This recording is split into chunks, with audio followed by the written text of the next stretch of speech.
Howdy, everyone. Okay, I have some more details to share. So here is the framework without the forward skin in place, and just some things, again, just some observations and some things that you could look out for when you're fitting everything together. So here is the junction, if you will, between the frame side rail and the forward frame. This is where they butt together, of course. And I've already drilled the frame in these 5 locations to match the angle bracket, the splice plate. You make this bracket first, and then you match drill the side rail and the front frame to it.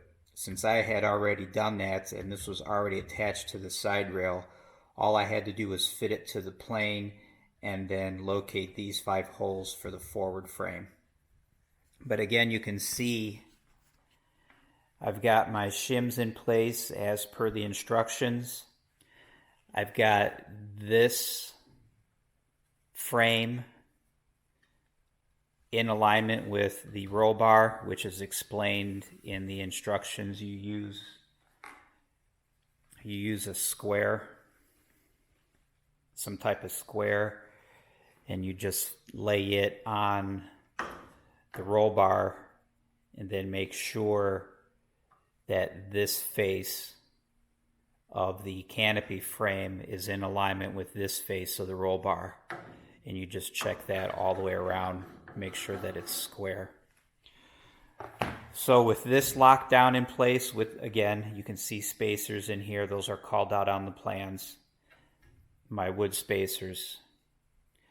With this clamped in place, the side rail is in alignment with the fuselage, it is spaced off of the longeron correctly, and now you can see with this clamped, if this were to be clamped in place with the spacer, that dictates where the up and down location of the front frame is located.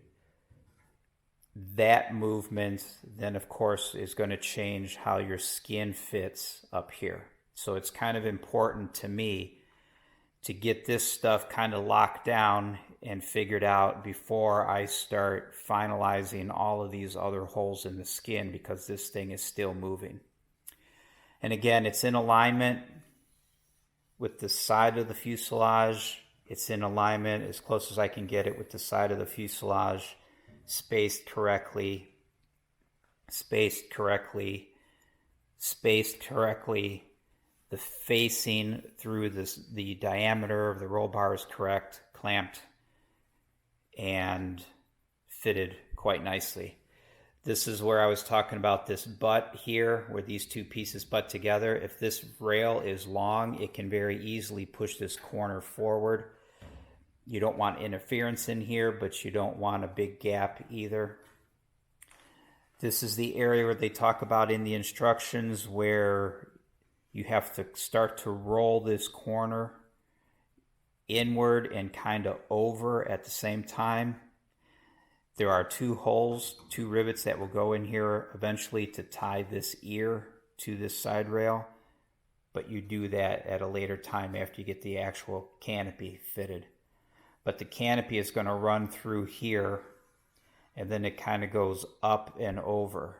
So you need to get this corner situated so that it's kind of curved in and bent around, so that canopy can come through here and then kind of roll up and over. So that's that. So I'm going to go ahead and match drill these through the forward frame and the angle, just to make sure that they feed through there nice. And then the holes on the frame have to be countersunk, just like the side rail for flush rivets. So I'm going to do that now. But again, just sharing some details, things to really look out for, things you may consider looking at and investigating when you build this, because it all plays a role, and it's going to make a difference on how everything fits together. And again, I try to do it such that there are no stresses involved. I don't want things really pushing and pulling and, really cranking on all these pieces, parts, and the only thing holding them together in that shape are the rivets.